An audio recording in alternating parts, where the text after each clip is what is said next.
नमस्कार, विचार मंथन में आपका स्वागत है। आम आदमी पार्टी को दिल्ली में जितनी अभूतपूर्व सफलता मिली, उसके बाद उसने अपने विस्तार की एक विशद योजना बनाई। यदि हम कहें कि विस्तार की भी विस्तार योजना बनाई तो भी कोई अतिशयोक्ति नहीं होगी, क्योंकि बड़े बड़े सपने देख लिए गए और ये कहा गया कि हम जनता के बीच में जाएंगे। आम आदमी पार्टी ने लोकसभा में अपना प्रयास किया, लेकिन कुछ नहीं हो पाया। यूपी में आई विधानसभा चुनाव और संजय सिंह जैसे कद्दावर नेता ने यहां पर अपनी बिसात बिछाई, लेकिन कुछ नहीं हुआ। अब नगर निगम की बात हो रही है, कह रहे कब्जा कर लेंगे, लेकिन कुछ नहीं दिखाई देता। हालांकि इस समय आम आदमी पार्टी का एक अभियान चल रहा है, झाड़ू चलाओ, और वार्ड स्तर पर चल रहा, लेकिन इसकी गूंज कहीं नहीं सुनाई देती है। वही दूसरी अगर अब चले गुजरात और हिमाचल, पंजाब में जब सफलता मिली, बाछें खिल गई और ये हुआ कि अब तो क्या, अब तो अन्य प्रदेशों में भी मार होगी, 2024 की धार होगी, और उसी के तहत गुजरात में किया गया। और उसके बाद हिमालय, मतलब हिमाचल। अब अगर आप देखें तो गुजरात की स्थिति तो इतनी ज़्यादा अपर कर ली गई कि वहां पर सीएम का कैंडिडेट भी घोषित कर दिया गया। अब वहां तो जबरदस्त बगावत हो गई है। वहां पर एक नेता है आम आदमी पार्टी के, इंद्रोनी, जो इस्तीफा दे दिए और कांग्रेस में चले गए। उन्होंने कहा ये क्या हो रहा है। वहां पर हर विधानसभा क्षेत्र में टिकट को लेकर के बड़ा विद्रोह शुरू हो गया है। हिमाचल में तो कोई नाम ही नहीं ले रहा है। और सबसे बड़ी घेराबंदी ये हो रही है कि जो आरोप लग रहे हैं वो करोड़ों के लेन देन के। शराब घोटाला आप चाहे भूल जाइए, अस्पताल घोटाला भूल जाइए, शिक्षा घोटाला भूल जाइए, लेकिन एक महाठग जो जेल में बंद है, उसके लगातार लेटर बम का काम कर रहे हैं। सीधे केजरीवाल को घेर लिया कि 50 करोड़ हमने आपको दिए थे और आपने हमसे लिए थे गुजरात और हिमाचल के चुनाव के लिए। अब सफाई देते घूम रहे हैं। भारतीय जनता पार्टी भी आरोप लगा रही है, लेकिन लगता है कि कहीं ना कहीं फंस गई है आम आदमी पार्टी। एमसीडी का चुनाव है, वहां पर कूड़ा को मुद्दा बनाया जा रहा है। 15 साल से वहां बीजेपी का शासन है, ये भी एक बड़ी चुनौती है। लेकिन क्या वास्तव में आम आदमी पार्टी जिस उद्देश्य के साथ, जिस पारदर्शिता के साथ, ईमानदारी के साथ, निष्पक्षता के साथ नई राजनीति देश को देने के लिए आई थी, क्या उससे कहीं भटक गई है? क्या उसमें भी सत्ता लोलुपता हो गई है? क्या सत्ता पर हावी होने की स्थिति उत्पन्न हो गई है? ऐसे तमाम ज्वलंत सवाल हैं। और क्या एमसीडी में कोई सफलता मिलेगी? आपने ठीक है कूड़ा का मुद्दा बनाया है, आप 10 नंबर की गारंटी भी देने जा रहे हैं कल। आखिर आम आदमी पार्टी का आम कार्यकर्ता, मैं नेता की बात तो नहीं कर रहा हूं, आम कार्यकर्ता बड़ा निराश और मायूस दिख रहा है। और खास तौर से उस समय जब अन्ना हजारे ने कटघरे में खड़ा कर दिया। आज इसी पर चर्चा करेंगे और यह भी जानने का प्रयास करेंगे कि आम आदमी पार्टी को भारतीय जनता पार्टी की बी पार्टी क्यों कहा जा रहा है। और इस चर्चा में भाग लेने के लिए हमारे साथ हैं आम आदमी पार्टी के नेता शैलेंद्र परिहार। शैलेंद्र जी, मैं आपका बहुत बहुत स्वागत करता हूं। और दूसरे हमारे साथ हैं वरिष्ठ पत्रकार, जेएमडी के संपादक डॉक्टर संजीव मिश्र, मैं आपका भी स्वागत करता हूं। सबसे पहले शैलेंद्र परिहार, क्या हो रहा है। चलिए हम आपसे और अभी बात आगे करेंगे। कानपुर में भी कोई आपकी आवाज़ नहीं है और आप कह रहे हैं हम 110 वार्डों में चुनाव लड़ेंगे, हमने पूरी तैयारी कर ली है, क्या कहना है? रमेश जी देखिए, तैयारियां तो किस तरीके की चल रही हैं पूरा कानपुर इस वक्त देख पा रहा है और हर एक वार्ड में हम चुनाव भी लड़ रहे हैं, हमारे प्रत्याशी भी तैयार हैं। इस समय गंदगी हटाओ झाड़ू चलाओ अभियान जो चल रहा है वो पूरे कानपुर में जोरों शोरों से चल रहा है। जनता का जो सपोर्ट समर्थन हमें दिख रहा है, कई जगहों पे आपने देखा होगा कि पत्रकार महोदय या मीडिया हमारे साथ नहीं खड़ा हुआ है, लेकिन सोशल मीडिया भरा पड़ा हुआ है, क्योंकि हम लोग खुद ही इस समय पत्रकार बने हुए हैं। हाँ, जो चीजें हो रही हैं उनको हम खुद ही चला रहे हैं। इसीलिए सोशल मीडिया भरा पड़ा हुआ है, क्योंकि आप खुद पत्रकार हो गए और पत्रकार आपकी वैल्यू समझ नहीं रहा है। देखिए सर, हाँ। जिस वक्त दिल्ली में चुनाव लड़ा गया और दिल्ली में भी बीजेपी ने और दूसरी पार्टियों ने इस चीज का मजाक उड़ाया कि आम आदमी पार्टी नहीं आएगी, बहुमत से हम आए हैं, 3 बार वहां पे सरकार बना चुके हैं और आगे भी बनती रहेगी। क्यों? क्योंकि हम जनता के लिए काम कर रहे हैं। जैसा हमारे अरविंद केजरीवाल जी ने कहा है, हम राजनीति करने नहीं आए, राजनीति बदलने आए हैं। अब बहस किस बारे में हो रही है? बहस होनी चाहिए भाई, आप शिक्षा के बारे में बहस करिए, आप बात करिए चिकित्सा हमारी कैसी है, लोग मर रहे हैं, कोरोना के समय में आपने क्या किया पूरी दुनिया ने देखा है। आप बात करिए अस्पताल की व्यवस्था हमारी कैसी है, आप व्यवस्था करिए कानून, बहस करिए कानून व्यवस्था कैसी है। इस मुद्दों पे बहस नहीं होगी। एक गुंडा, एक जो बंदा जेल में बंद है, वो एक प्रेम पत्र लिख करके इन पुलिस वालों के जरिए बाहर पहुंचा देता है और उसका अरे भाई पुलिस आपकी है, आप सबूत लाइए, आप अरेस्ट करिए, क्या दिक्कत है? इससे पहले आपने सत्येंद्र जैन जी पे इल्जाम लगाए, मनीष सिसोदिया जी पे इल्जाम लगाए। भाई ये चुनाव का समय है, जैसे जैसे चुनाव आएगा, ये सिर्फ एक पार्टी है जो विवाद उत्पन्न करना जानती है, मुद्दों की राजनीति कभी नहीं करेगी। शैलेंद्र जी, मैं आपसे एक सवाल और पूछ रहा हूं कि अगर आप ये कह रहे हैं कि ऐसा दिल्ली में भी कहा जा रहा था और हम सफलता हासिल कर गए, अगर ऐसा कुछ था तो यूपी के जो विधानसभा के चुनाव हुए उसमें आपको क्यों कोई नहीं सफलता मिली? इसका कारण आप क्या मानते हैं? सर ये जनतंत्र है, जनता जो फैसला करती है हम उसको मानते हैं। अगर यूपी में हमें सफलता नहीं मिली, इसका मतलब ये नहीं है कि हम पीछे हट जाएं या जनता के मुद्दे ना उठाएं। आज सांसद में देख लीजिए, एकमात्र नेता आम आदमी पार्टी के सांसद माननीय संजय सिंह जनता के हर एक मुद्दे को उठाते हैं। क्यों उठाते हैं? क्योंकि वो करप्ट फ्री हैं, वो भ्रष्टाचारी नहीं है, उनको ईडी का डर नहीं है, उनको सीबीआई का डर नहीं है। बाकी नेता क्यों ना उठाते हैं कि अगर उन्होंने एक भी सवाल पूछ लिया तो कल सुबह उनके घर पे सीबीआई ईडी पहुंच जाएगी और उनका घर खोद डालेगी। हम तो खुला चैलेंज करते हैं, आइए सीबीआई भेजिए, अपनी ईडी भेजिए, जिसके घर भेजना है भेजिए, क्योंकि हम भ्रष्टाचार की राजनीति करने नहीं आए हैं, हम जनता के मुद्दों की बात करने आए हैं और उस पर हम हमेशा लड़ते रहेंगे। सफलता और विफलता ये तो देखिए एक दो ही पहलू हैं सिक्के के, या तो हेड आएगा या टेल आएगा, लेकिन इससे निराश होने की जरूरत नहीं है। आज हम दिल्ली में हैं, आज हम पंजाब में हैं और गुजरात हमने हिला दिया है और आने वाले समय में आप देख लीजिएगा, जिस दिन गुजरात में सरकार हमारी बन गई, ये बीजेपी बौखला जाएगी, इसको समझ में नहीं आएगा कि अगला कदम क्या ले।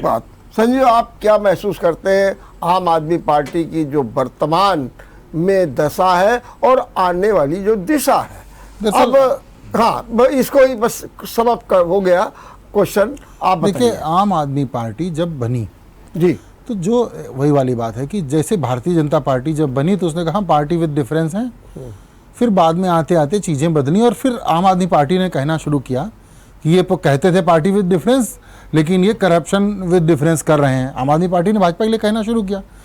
अब दरअसल भाजपा को ये बनने में करने में बहुत समय लग गया, बदलने में।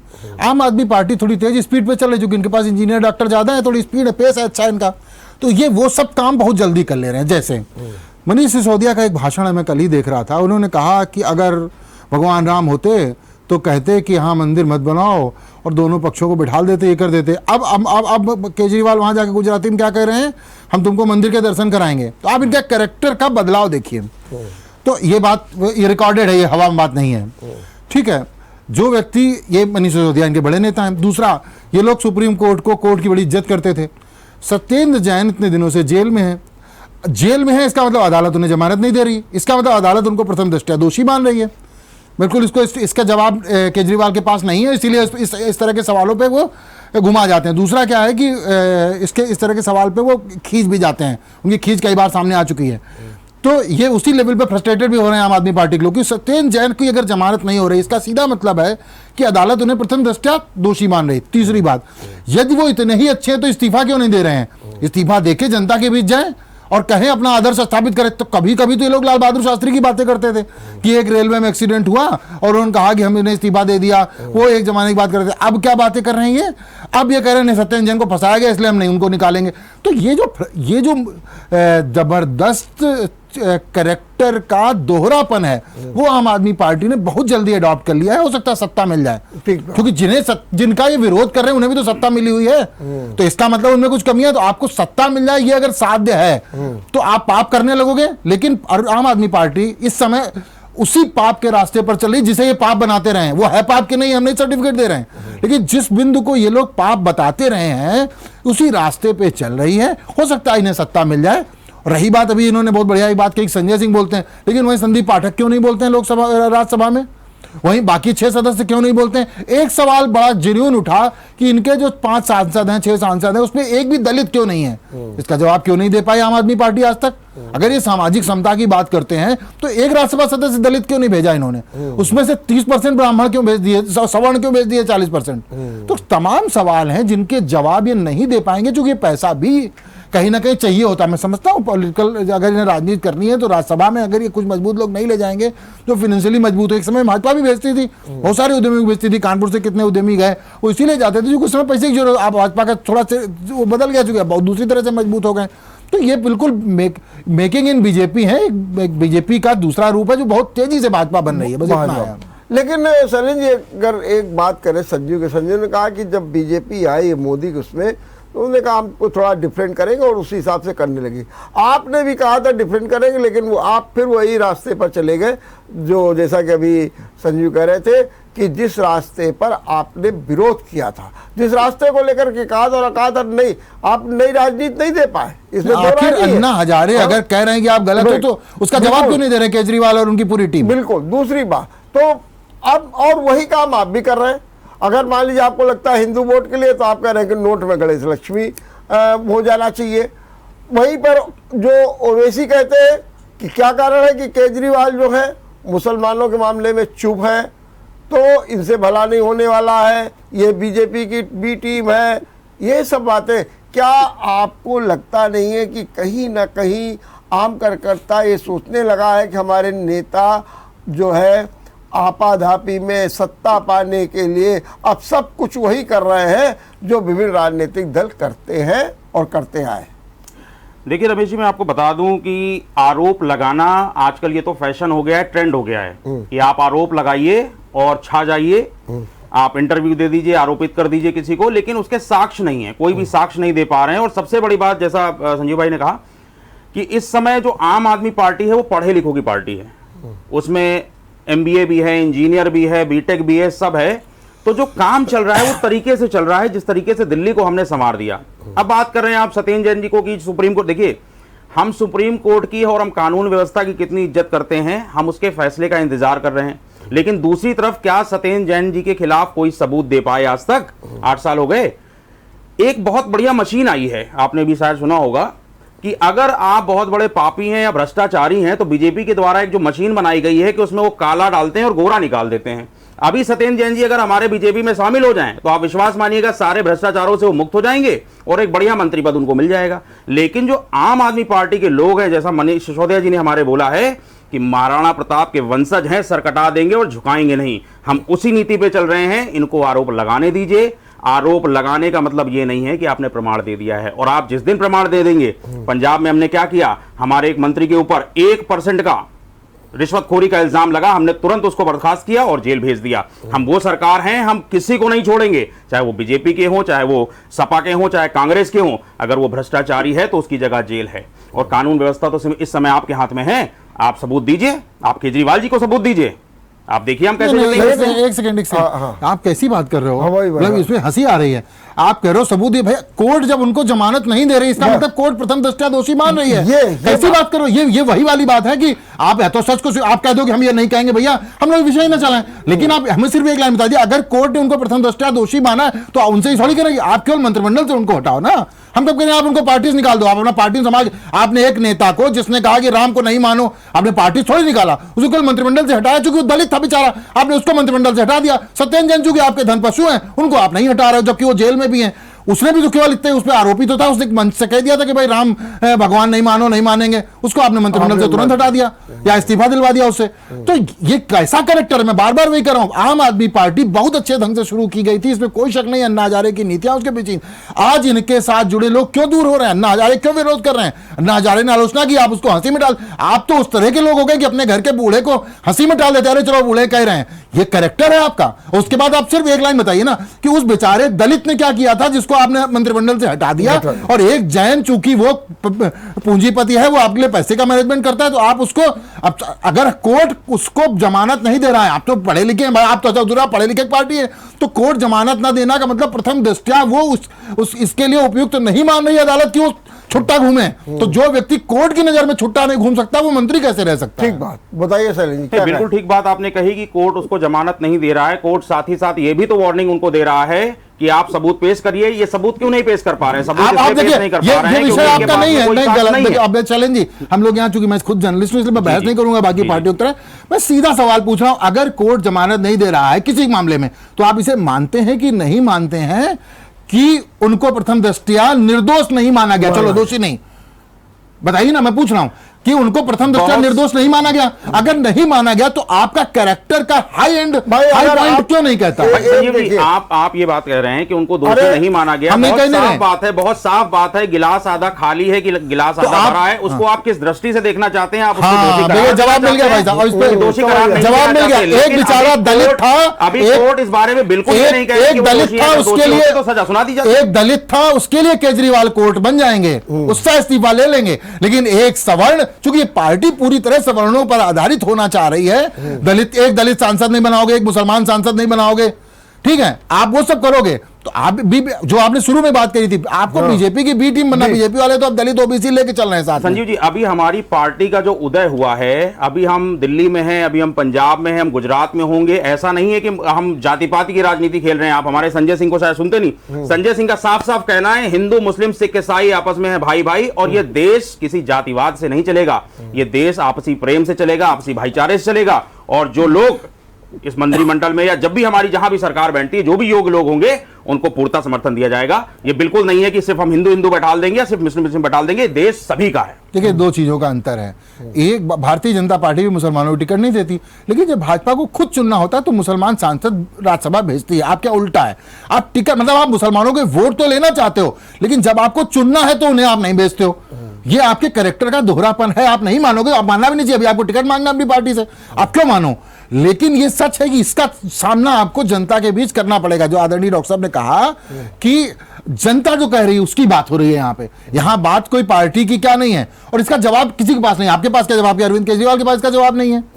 इसका जवाब बहुत ही सिंपल है। अगर अभी आपने गुजरात के मुख्यमंत्री का जो अनाउंसमेंट अरविंद जी ने किया है, आपने देखा होगा, जो दूसरी पार्टियां वो क्या करती हैं, अपना आपस में बैठती हैं कक्ष में, और वहां पे 4 प्रस्ताव आते हैं, उनमें से एक मुख्यमंत्री का नाम दे दिया जाता है। लेकिन हमारी पार्टी जो है उसने क्या किया, उसने जनता से राय मांगी कि आप बताइए आपका मुख्यमंत्री कौन होगा, आप बताइए आपका जनसेवक कौन होगा, आप बताइए आपके लिए कौन करेगा, आप बताइए आपका गुजरात कौन संवारेगा। तो ये जनता ने 73% वोट देकर के ईश्वर गढ़वी जी को मुख्यमंत्री पद के लिए चुना और वही अनाउंसमेंट किया। अच्छा, बिल्कुल ऐसी पार्टी नहीं है अपने मन से फैसला ले लें। मेरा जवाब, हमारे यहाँ लोकतांत्रिक प्रक्रिया ये है कि जब विधायक चुनकर आएंगे वो अपने से एक नेता चुनेंगे, मतलब वो इलेक्टेड होंगे विधायक, समझदार होंगे, जानकार होंगे और वो कर देंगे। आपने क्या किया, अन्यथा मत लीजिएगा, आपने पंजाब में भी तो इसी तरीके से भगवंत मान को चुना, परिणाम क्या हुआ? आज हालात देख रहे हैं पंजाब के क्या है। कौन नहीं जानता है लॉ एंड ऑर्डर की पोजीशन क्या है? क्या आपके यहाँ वहाँ पर जो नशेबाजी थी वो क्या खत्म हो गई? क्या वहाँ पर विकास के कार्य चलने लगे? क्या आपाधापी और कितना लूज मैनेजमेंट है? दूसरी ओर अगर आप गुजरात की बात कर रहे हैं, 73% ने जरूर दिया होगा, लेकिन वहाँ जबरदस्त विद्रोह हो गया है, क्योंकि इस तरीके की से पार्टियां नहीं चला करती हैं। उत्तराखंड में आपने क्या कहा, उत्तराखंड वाला तो अब खुद ही बीजेपी में चला गया। तो ये आपकी जो रणनीति है, या जो आप अपने को बड़ा साफ सुथरा दिखाने की बात करते हैं, उसमें भी जब आप लोकतांत्रिक व्यवस्था को तोड़ते हैं तो ये स्थितियां उत्पन्न होती हैं। क्या कहेंगे इस बारे में आप?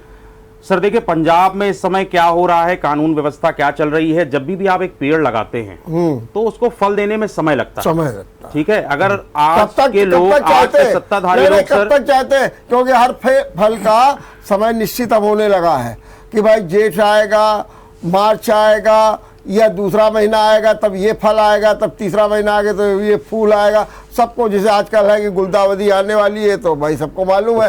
तो हमको जरा ये बता दीजिए कि कब तक हम ये पंजाब सरकार से फल मिलने लगेंगे, कब तक वहाँ पर मोहल्ला क्लिनिक ठीक हो जाएगी, कब तक वहाँ पर वही योजना शुरू हो जाएगी जो दिल्ली में हो रही है? ये हम जवाब आपसे चाहते हैं। सर पहली योजना की जो हमने बात करी कि हम बिजली मुफ्त कर देंगे। आज पंजाब के व्यक्तियों की, हर एक जन की बिजली क्या है, मुफ्त है। पंजाब कोई एक छोटा सा इलाका नहीं, बहुत बड़ा इलाका है सर। आपने भी कहा कि फल, तो ये फल कब तक मिलेगा? फल आने में समय जरूर लग रहा है, लेकिन एक एक चीज को हम लोग बहुत ही बजटेड तरीके से कर रहे हैं। हम हवे में कोई बात नहीं करते। देखिए जैसे बीजेपी ने भी बोला था कि 14 नवंबर तक हम क्या करेंगे, पूरे उत्तर प्रदेश की सड़कों को गड्ढा मुक्त करवा देंगे। इसको बहुत बढ़िया बात बता दे रहे हैं। श्री अरविंद केजरीवाल जी जब पहली बार मुख्यमंत्री बने थे तो उन्होंने एक घोषणा की थी, वो घोषणा रिकॉर्डेड है, ऑन रिकॉर्ड है कि हम दिल्ली को प्रदूषण मुक्त कर देंगे और 1 साल के अंदर कर देंगे। वो भी रिकॉर्डेड है, ऑन रिकॉर्ड है। 8 साल हो गए हैं। हालत ये है कि दिल्ली में लगभग आधे ऑफिस आज की तारीख में बंद हैं क्योंकि वो वर्क फ्रॉम होम हो रहा है। 8वीं तक के स्कूल बंद कर दिए गए हैं। अब ये श्री अरविंद केजरीवाल जी की घोषणा है, हमने नहीं कहा, इस रिकॉर्डेड है, ऑन रिकॉर्ड है। ऐसी तमाम घोषणाएं बता सकता हूं, लेकिन एक की बात है, तो ये जब घोषणा करने, तो इसीलिए चूंकि एक घोषणा में खरे नहीं उतर पाए हैं प्रदूषण वाली, इसलिए अब ये लोग टाइम नहीं बताएंगे कि फल कब देंगे। बस अब आप बताइए। संजीव एक और भी बात है, मैं एक और जोड़ रहा हूं। जब अरविंद केजरीवाल ने ये बात प्रदूषण उठाई तो पंजाब पर ठीकरा फोड़ दिया, हरियाणा पे ठीकरा, पराली जला रहे, पराली जला रहे, पराली जला रहे। पंजाब में आप ही सरकार, और बाद में कहा कि हम पराली को सोना बनाएंगे और अपनी योजना भी बताने लगे। आज क्या हो रहा? पंजाब में सबसे ज्यादा पराली जल रही है और वो भी मान के जो है गांव में तो जबरदस्त मनमाने तरीके से चल रहे। अब आप क्या कहेंगे? अब वो कहते हैं कि नहीं साहब वो किसान है, ये मैंने ये कौन सा चरित्र लेकर के आम आदमी पार्टी चल रही है? शैलेंद्र, क्या आपको लगता नहीं कि अब जनता में जो पहला क्रेज था अरविंद केजरीवाल का वो खत्म हो रहा है? सर जनता में तो क्रेज अभी दुगना हो गया है जी, क्योंकि अभी जनता ये जान गई है कि इस समय गुजरात हिला हुआ है। हमको कई मुद्दों में घेरा जरूर जा रहा है, लेकिन सबके जो जवाब हैं बहुत ही साफ सुथरे हैं। किसी भी मुद्दे पे जब हम काम करते हैं, अब हम ये तो नहीं बोल रहे ना कि एक खेत है सिर्फ उसमें पराली जलाई जा रही है, उसका सोल्यूशन उठा कर दीजिए, उस खेत को बंद कर दीजिए, कुछ और सोल्यूशन निकाल दीजिए। ये पूरे पंजाब की बात है। सिर्फ हमको पराली नहीं देखना है, हमको ये भी देखना है कि उन किसानों का किस तरीके से उनको भुगतान किया जाए, किस तरीके से उनको सोल्यूशन निकाला जाए। सता रही है जब पहले आपको चिंता नहीं सता रही थी किसानों की, और जब तब आप हमला बोल रहे थे और कह रहे थे कि नहीं साहब इनके खिलाफ कानूनी कार्रवाई होनी चाहिए, तभी तो। लेकिन उस समय कैप्टन अमरिंदर सिंह की सरकार थी, उस समय दूसरी सरकार थी, इसलिए आप ऐसा बोल रहे। उस समय भी हमने बात करने की कोशिश करी कि इस मुद्दे को देखिए, हमारा जो पार्टी है वो राजनीतिक वे में चीजों को नहीं करती कि हर मुद्दे में हम लोगों को घेरें। हमारा मेन मकसद क्या है कि हम किसी भी तरीके जो भी परेशानियां हैं उनका सलूशन कैसे निकालें। शिक्षा में परेशानी थी कि गवर्नमेंट स्कूल बेकार थे, हमने उसका सलूशन निकाल दिया। स्वास्थ्य व्यवस्था में लोग मर जाते थे, दवाइयां इलाज नहीं करा पाते थे, हमने उसकी व्यवस्था कर दी। दिल्ली में भी है, पंजाब में भी है, गुजरात में भी करेंगे, उत्तर प्रदेश में भी करेंगे। लेकिन हर चीज को, जैसा मैंने कहा, जब एक पेड़ लगता है तो सर उसको फल आने में समय लगता है। और इतना बड़ा भी कोई विशेषज्ञ नहीं हो गया है कि वो ये बता दे कि हम 5 दिन में इन चीजों को सही कर देंगे। हर एक चीज को सही करने में थोड़ा समय लगता है। पब्लिक का पूरा भरपूर समर्थन है, क्योंकि हमारा जो राजनीति करने का तरीका है वो ये है कि हम ईमानदारी से करेंगे, हम किसी को कोई खरीद फरोख्त नहीं करेंगे, हम ये भी कोशिश नहीं करेंगे कि जनता को किसी तरीके से नुकसान हो जाए। कि हम भाई, अगर मान लीजिए कोई दूसरी सरकार होती, इस समय सीधा सीधा कह देती कि ठीक है आज के बाद में ये जो क्रॉप आप उगा रहे हैं, जो फसल आप उगा रहे हैं, बंद कर दीजिए, ना क्रॉप उगेगी, ना फसल उगेगी, ना पराली जलेगी। लेकिन हमारा मुद्दा क्या है कि किसान को भी उसकी व्यवस्था मिल जाए और हमारा भी नुकसान ना। हम यहाँ पर एक छोटा सा ब्रेक लेंगे, ब्रेक के बाद अपनी चर्चा को जारी रखेंगे। ब्रेक के बाद आपका एक बार फिर स्वागत है। हम चर्चा कर रहे हैं आम आदमी पार्टी की घेराबंदी की। संजीव, जरा ये बताइए कि मैं भी क्वेश्चन कर रहा था शैलेंद्र से कि आम जनमानस में जो क्रेज अरविंद केजरीवाल का था वो कतिपय घोटालों और चिट्ठियाँ और पैसा वसूली उसके कारण गिर गया है। और यही कारण है कि गुजरात का ही हम आपको उदाहरण दे दें, हिमाचल की तो बात है कि गुजरात में जो ओपिनियन पोल आ रहे हैं उसमें कहीं ना कहीं बस खाली एक सीट दिखाई जा रही है कि जहां पर आम आदमी पार्टी को मिलती दिख रही है। तो क्या अगर हम शैलेंद्र की बात मान लेंगे नहीं साहब वो तो बढ़ रहा है, तो बढ़ने में तो फिर सीटें भी बढ़नी चाहिए, लेकिन उसी ज़मीन पर उसी जगह पर आप खड़े हैं। ये ज़रूर है कि आप सभी विधानसभा क्षेत्रों में कुछ ना कुछ वोट पा करके और आप कहीं कांग्रेस को नुकसान पहुंचा देंगे, कहीं कुछ ना कुछ बीजेपी को नुकसान पहुंचा देंगे, कुल मिलाकर के बीजेपी को फायदा ही हो जाएगा जैसा बी टीम के किया जा रहा है। क्या कहना है इस बारे में आपको? नहीं देखिए, आम आदमी पार्टी कुछ तरह से प्रूव भी कर रही है इस बात को, जैसे जो हिंदुत्व वाला पूरा इनका कार्ड है, तो ये हर जगह पे अरविंद केजरीवाल अपने आप को बीजेपी से ऊपर शो कर रहे हैं। जिस तरह से आप देखिए, एक डॉक्टर अंबेडकर को भी खारिज किया इन्होंने बोर्ड लगाने के बाद। आप जिस एक मंत्री को हटाया गया, उस मंत्री ने सिर्फ वही प्रतिज्ञाएं दोहराई थी जो डॉक्टर अंबेडकर ने, जब एक बड़ा समारोह हुआ आजादी के बाद जिसमें डॉक्टर अंबेडकर ने हिंदू धर्म त्यागा और बौद्ध धर्म स्वीकार किया था, उसमें उन्होंने वो प्रतिज्ञाएं की थी। तो अब आप अगर उन प्रतिज्ञाओं को खारिज कर रहे हैं, इसका मतलब आप डॉक्टर अंबेडकर को खारिज कर रहे हैं। ये सब वो कर रहे हैं। इनका विज्ञापन का बजट इनके कामों से ज्यादा होता है। ये दूसरों को कहते थे कि विज्ञापन बहुत देते हैं और मीडिया, ये खुद उतना ही बड़ा मीडिया मैनेज करते हैं। कि मैं दिल्ली के कई पत्रकारों को जानता हूं जिन्होंने अगर एक खबर लिख दी तो इन्होंने मालिकों से बात करके कहा कि इसको निकालो। ये बात अरविंद केजरीवाल करते हैं।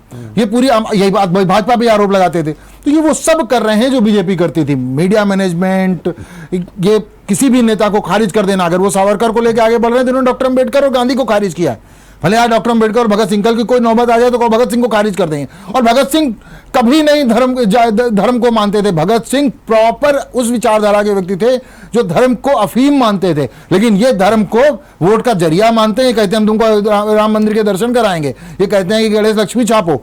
तो भगत सिंह के विचारों को भी खारिज कर रहे हैं। तो बेसिकली ये अद्भुत पार्टी है जो भगत सिंह के विचारों को खारिज कर रही है, उनकी फोटो लगा रही है। वो डॉक्टर अंबेडकर के विचारों को खारिज कर रही है, उनकी फोटो लगा रही है। ठीक है, गांधी को विचारों को खारिज ही नहीं किया। गांधी चूंकि शराबबंदी के पक्षधर थे तो इन्हें एक शराबी को मुख्यमंत्री बनाना था, तो इन्होंने गांधी की फोटो ही लगाना हटा दिया। इसके बाद इनको दिल्ली में बड़ी महंगी शराब बेचनी थी, एक ही दुकानदार को 4-4 दुकानें देनी थी, तो इन्होंने गांधी को धीरे धीरे किनारे कर दिया। तो इस देश का ये पहला मुख्यमंत्री इलेक्टेड होगा जो गांधी को भी किनारे कर रहा है, जो अंबेडकर को की विचारधारा को साइडलाइन कर रहे हैं अंबेडकर की फोटो लगा के। क्योंकि इसका जवाब नहीं है इनके पास कि डॉक्टर अंबेडकर की ली गई शपथ दोहराने पर किसी को मंत्री पद से क्यों हटाया जाए। इसलिए हटाया जाए क्योंकि आप दबाव में आ गए लोगों के। तो फिर आपकी वो ईमानदार राजनीति, वो दृढ़ इच्छा शक्ति कहां गई? तो इस अरविंद केजरीवाल ने प्रूव किया। अब इसका दूसरा हिस्सा आता है। तमाम आलोचनाओं के बावजूद इससे इनकार नहीं किया जा सकता कि एजुकेशन मॉडल अच्छा मॉडल दिया है दिल्ली में इन्होंने। मैं जानता हूं तमाम लोगों को, अगर मैं ये कह रहा हूं कि मैं तमाम लोगों को जानता हूं जो दिल्ली में अरविंद केजरीवाल की आलोचना करते हैं इसके लिए, तो मैं उन तमाम लोगों को भी जानता हूं जो एजुकेशन मॉडल पे तारीफ करते हैं। लेकिन वही लोग ये कहते हैं कि स्कूल में स्विमिंग पूल बनवाओ तो समझ में आता है। आप तो कह रहे थे हम सरकारी गाड़ी छोड़ देंगे, हम तो वो जो उनके पास छोटी गाड़ी मारुति की हुआ करती थी उससे चलेंगे, लेकिन उसके बाद आपने अपने घर में इतना बड़ा स्विमिंग पूल बनवा लिया, उसके फोटोज भी आ गए। तो ये इनका कैरेक्टर का दूसरा हिस्सा है जिस पर भी सवाल खड़े हो रहे हैं। तो अच्छा, लेकिन हाँ बस ये बात है कि ये लोग अपनी अच्छी चीजों को बेचना ठीक से जानते हैं। न्यूयॉर्क टाइम्स तक बेच लेते हैं ये, और इन्होंने ढंग से बेचा है और उसका इम्पैक्ट पंजाब में भी मिला है। पंजाब में थोड़ा एक आक्रोश था दूसरे तरीके का, पंजाब में बिल्कुल दूसरा आक्रोश था क्योंकि बाकी लोगों से लोग ऊब चुके थे। अगर ये अच्छा नहीं करेंगे 5 साल बाद, तो मेरी पंजाब में कई लोगों से बात हुई, उनका कहना कि अच्छा नहीं करेंगे तो रिजल्ट 5 साल बाद दूसरे आएंगे। पंजाब दिल्ली की तरह नहीं है, वो बिल्कुल डिफरेंट स्टेट है। वहां लोग बहुत बड़े दिल वाले हैं। वहां इंदिरा जी की हत्या के बाद, ऑपरेशन ब्लू स्टार के बाद भी, इतने सिखों की हत्या के बाद भी कांग्रेस की सरकार दोबारा दे दी थी पंजाबियों ने। तो पंजाब की बराबरी गुजरात से नहीं की जा सकती है। पंजाब के लोग बहुत बड़े दिल वाले हैं। वो सिखों के व्यापक नरसंहार के बाद भी, कांग्रेस के जिम्मेदार ठहराए जाने के बाद भी कांग्रेस को, अमरिंदर सिंह को सत्ता में ले आए थे। ऐसे गुजरात के लोग नहीं हैं। एक तो ये समझना होगा, ये हर जगह का एक अपना माइंडसेट होता है। भाई इनकी कोशिश गोवा में भी तो थी, गोवा में सफल नहीं हुए। हरियाणा में थी, हरियाणा तो इनका अपना गृह राज्य अरविंद केजरीवाल का, क्यों नहीं सफल हुए। लेकिन अल्टीमेटली जो ये अपना अच्छा किया है इन्होंने, वो अपने मॉडल्स को लेके जा रहे हैं। और अगर उसका इंपैक्ट होगा तो निश्चित रूप से, दूसरा फ्रीबीज का है मामला, जब तक कभी बहुत सारे फैसले नहीं हो जाते हैं, तो हम लोगों ने तमिलनाडु से लेकर आंध्र प्रदेश तक फ्रीबीज का इम्पैक्ट देखा है, उसको वहां से ही लाए और उन फ्रीबीज का इम्पैक्ट दिल्ली में देखा है, हो सकता है और पंजाब में भी उसका इम्पैक्ट इनको मिला है, गुजरात में हो सकता है मिल जाए। पुरानी पेंशन का एक बड़ा मसला गंभीर है जिसपे इन्होंने प्रॉमिस किया है।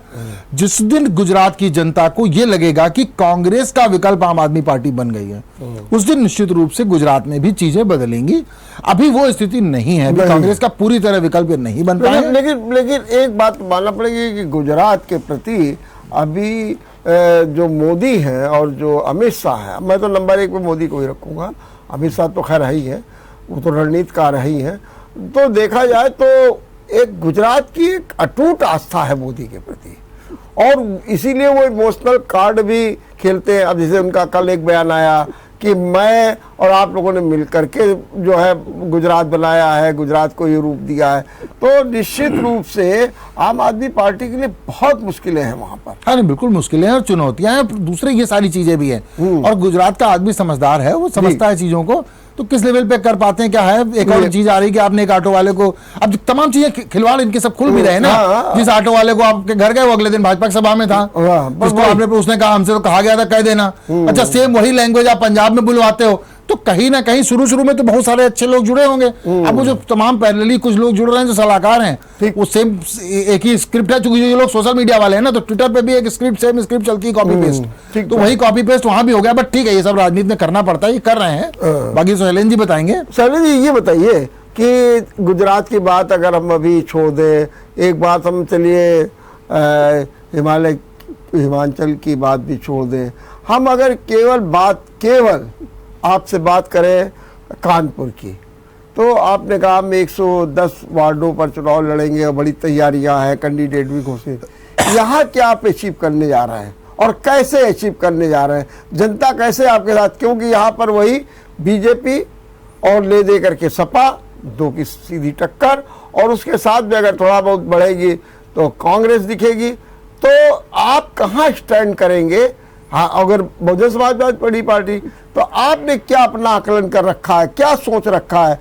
क्या आप सभी सीटों पर लड़ेंगे, और लड़ेंगे तो फिर कैसे लड़ेंगे, कौन सा मुद्दा होगा, क्या होगा, या थोड़ा ये भी समझा दीजिए हमको।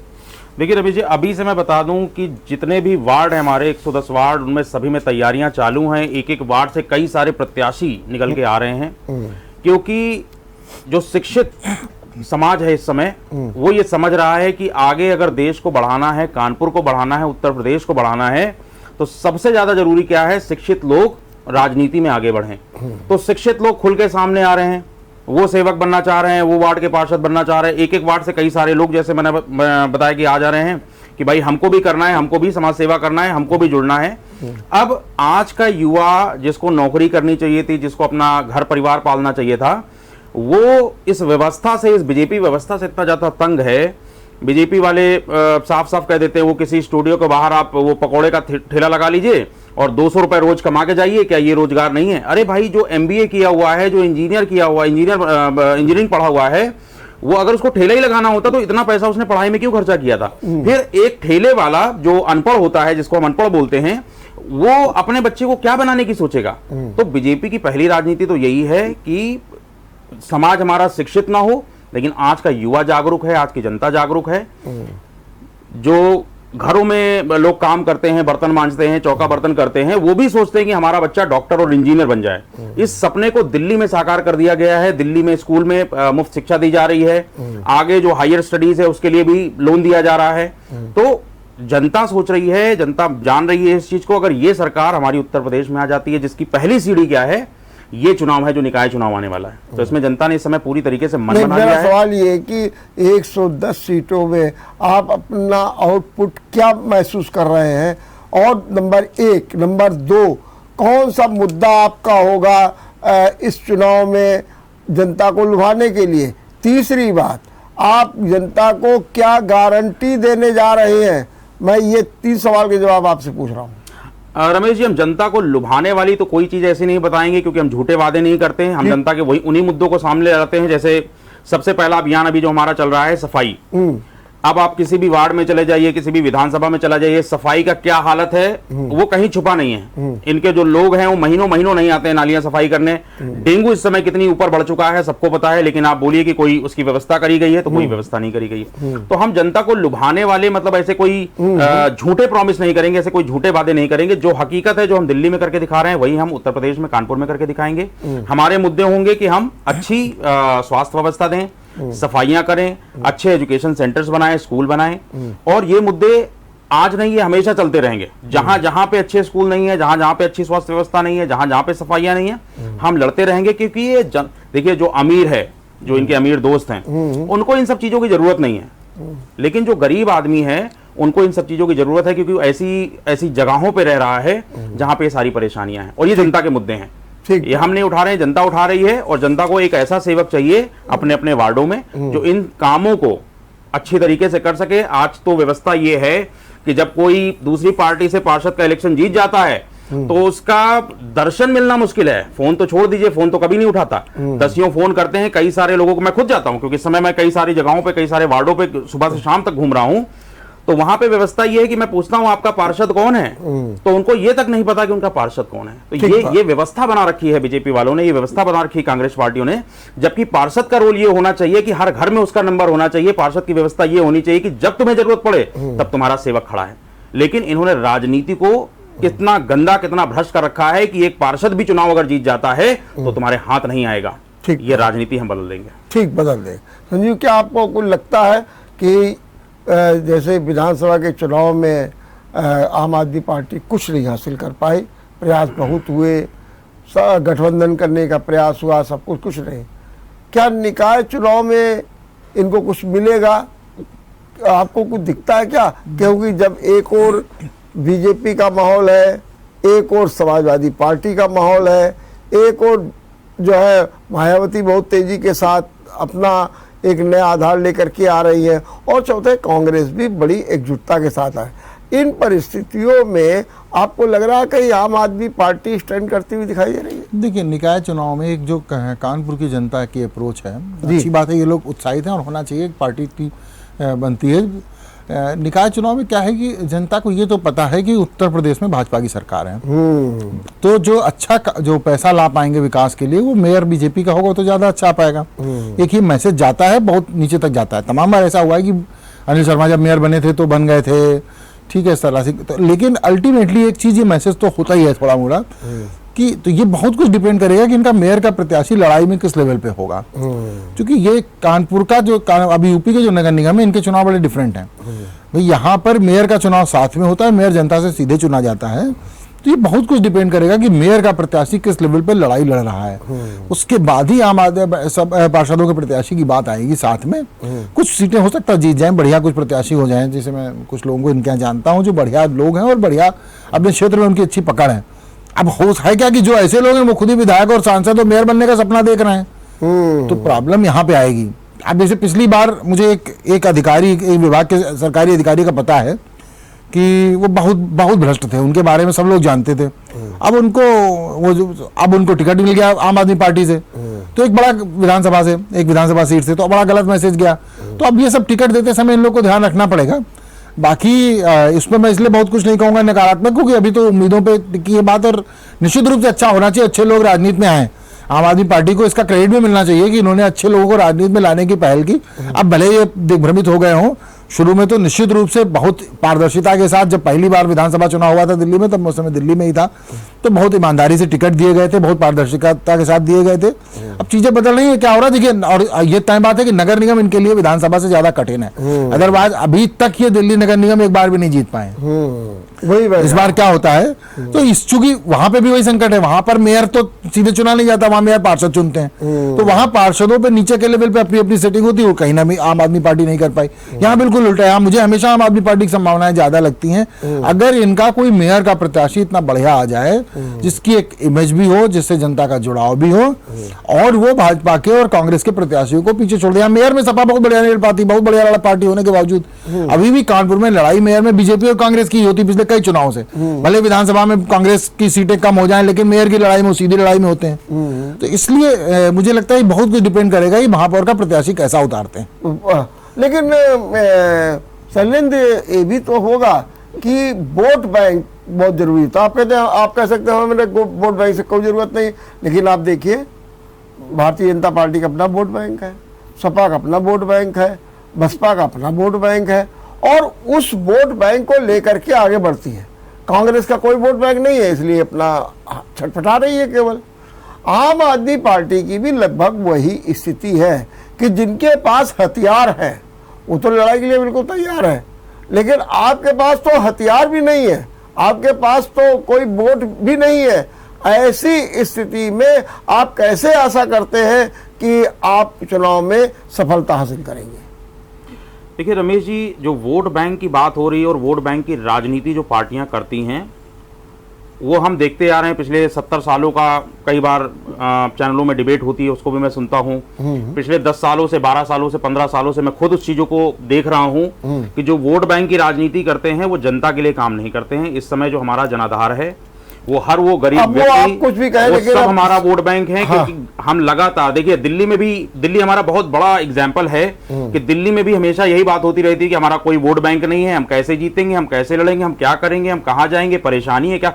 दिल्ली में हमने 3 बार सरकार बना दी, पंजाब में भी यही हुआ, वहां कांग्रेस की सरकार है, बीजेपी हावी हो जाएगी, वोट बैंक नहीं है, कोई आपको जानता नहीं, हमने पंजाब में सरकार बना दी। गुजरात में भी अब यही बात हो रही है, अरे कौन लोग हैं यहाँ पे, सारा गुजराती तो मोदी को फेवर करता है, सारे गुजराती मोदी को जानते हैं, सारे गुजराती मोदी के हैं, आप क्या करेंगे, अभी हम आपको वहां भी सरकार बना के दिखा देंगे। जहां तक रही बात उत्तर प्रदेश की, देखिए जातिवादी का सिस्टम जो इन लोगों ने बनाया है वो बहुत जल्दी खत्म होते जा रहा है, क्योंकि शिक्षित लोग आते जा रहे हैं। और जो शिक्षित युवा है आजकल वो जाति पात में नहीं पड़ता है, वो ये बात कर रहा है कि बताइए नौकरी कहाँ है, वो ये बात कर रहा है कि बताइए घर कहाँ है, वो ये बात कर रहा है बताइए एजुकेशन सिस्टम कहाँ है। तो जो वोट बैंक की राजनीति है वो इन पार्टियों को करने दीजिए। हम समाज के लिए काम कर रहे हैं, समाज उसको देख रहा है और समाज उस तक पे हमें वोट देगा। और मुझे पूरा यकीन है कि इस बार जब हम 110 वार्ड में चुनाव लड़ रहे हैं तो जनता हमारे दिल्ली मॉडल को देख रही है, जनता हमारे पंजाब मॉडल को देख रही है, जनता ये भी सुन रही है गुजरात में हमारा किस तरीके से परचम लहर रहा है, उत्तर प्रदेश में भी हमें अच्छी सीटें मिलेंगी। सर जी, ये बताइए कि बार बार दिल्ली की बात की जा रही है, दिल्ली मॉडल की। उत्तर प्रदेश विधानसभा चुनाव में भी संजय सिंह बार बार दिल्ली मॉडल की बात कर रहे थे। क्या वो कारण है, वो कौन सी राजनीतिक, सामाजिक, सांस्कृतिक परिस्थितियां हैं कि वो जो दिल्ली का मॉडल है वो यूपी नहीं अपना पा रहा है? नहीं, देखिए उत्तर प्रदेश में दिल्ली मॉडल नहीं चलेगा। हाँ, उसका पीछे वजह समझिए। हाँ, इसीलिए ये जानते भी थे कि नहीं चलेगा। हाँ। अदरवाइज इनकी हिम्मत क्यों नहीं पड़ी कि उत्तर प्रदेश में भी मुख्यमंत्री प्रत्याशी घोषित कर दें। जो नाटक पंजाब और गुजरात में हुआ कि वोट करा लो, इंटरनल वोटिंग करा लो भाई, तो वो नाटक यहाँ क्यों नहीं किया गया? इसलिए नहीं किया गया, वहां तो संजय सिंह थे, क्योंकि यहाँ पे नहीं दावेदारी थोड़ी है, तो वहां भी तो वो जो इनका प्रदेश अध्यक्ष था ऐसे वो भी दावेदार हो सकता है। सवाल ये है ही नहीं, सवाल सिर्फ इतना है कि इनको भी मालूम है कि यूपी बहुत बड़ा राज्य है। यूपी में अभी यूपी के 4 छोटे राज्य हो जाए, इनका डिसेंट्रलाइजेशन पे अलग तरह से काम होने लगेगा। तो अभी उत्तर प्रदेश में जो जनता है अभी बहुत सारे बदलाव चाहती है। उत्तर प्रदेश की जनता एक तो थोड़ा अलग तरह से सोचती है। आखिर क्यों मजबूरी है कि नरेंद्र मोदी को उत्तर प्रदेश में आगे चुनाव लड़ना पड़ा? क्योंकि वो जानते हैं कि उत्तर प्रदेश की जनता किस तरह से सोचती है। ठीक है, उत्तर प्रदेश की जनता को कुमार विश्वास के साथ किया गया छल भी ध्यान आ जाएगा अचानक। उत्तर प्रदेश की जनता को योगेंद्र यादव भी याद आ जाएंगे। तमाम जगह लोग नहीं याद आते हैं। उत्तर प्रदेश की जनता अन्ना हजारे को याद कर लेगी। मुझे आज भी याद है अन्ना हजारे के आंदोलन के समय उत्तर प्रदेश में जगह जगह से लोग सड़क पर उतर आए थे।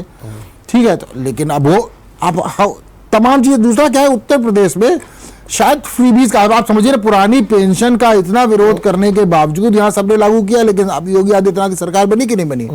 यहाँ पे वो इम्पैक्ट नहीं हुआ। वही बात, यहाँ इम्पैक्ट नहीं हुआ। तो यहाँ की जनता बड़े अलग तरह से सोचती है।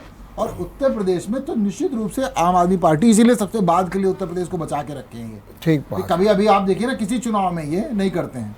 और आप समझिए राज्यसभा में भी संजय सिंह जो कि शुरू से जुड़े हुए उत्तर प्रदेश से गए हैं, और अब इसके अलावा आप देखिए बाकी चीजें बिल्कुल डिफरेंट हैं। ठीक बात। बहुत बहुत धन्यवाद शैलेंद्र जी आपको, और बहुत बहुत धन्यवाद डॉक्टर संजीव जी आपको। आप लोगों ने बहुत अच्छे ढंग से, निश्चित रूप से आम आदमी पार्टी से जो अपेक्षाएं थी, और ये माना जा रहा था कि राजनीति का एक नया ट्रेंड आ रहा है, लेकिन निश्चित रूप से गड़बड़ा गया है। कहीं ना कहीं नेतृत्व दिग्भ्रमित हो गया है, और उसको कहीं लगने लगा कि अरे हमने जो ट्रेंड दिया था राजनीति का, उससे भला नहीं होने वाला है, हमको भी उसी ढर्रे पर आना पड़ेगा और यही उसका पुराने ढर्रे पर आना, राजनीति करना, उसके लिए एक अभिशाप सिद्ध हो रहा है। इस पर आम आदमी पार्टी को एक बार फिर चिंतन करना होगा। देखते रहिए विचार मंथन। नमस्कार। अगर आपको हमारा वीडियो पसंद आया हो तो हमें लाइक करें, सब्सक्राइब करें और ज्यादा से ज्यादा शेयर करें और हाँ, बेल आइकॉन दबाना ना भूलें ताकि हर खबर का अपडेट आप तक पहुंचे तुरंत। आप हमें इंस्टा, ट्विटर और फेसबुक पर भी फॉलो कर सकते हैं। हमारी आईडी है @JMT News Flash।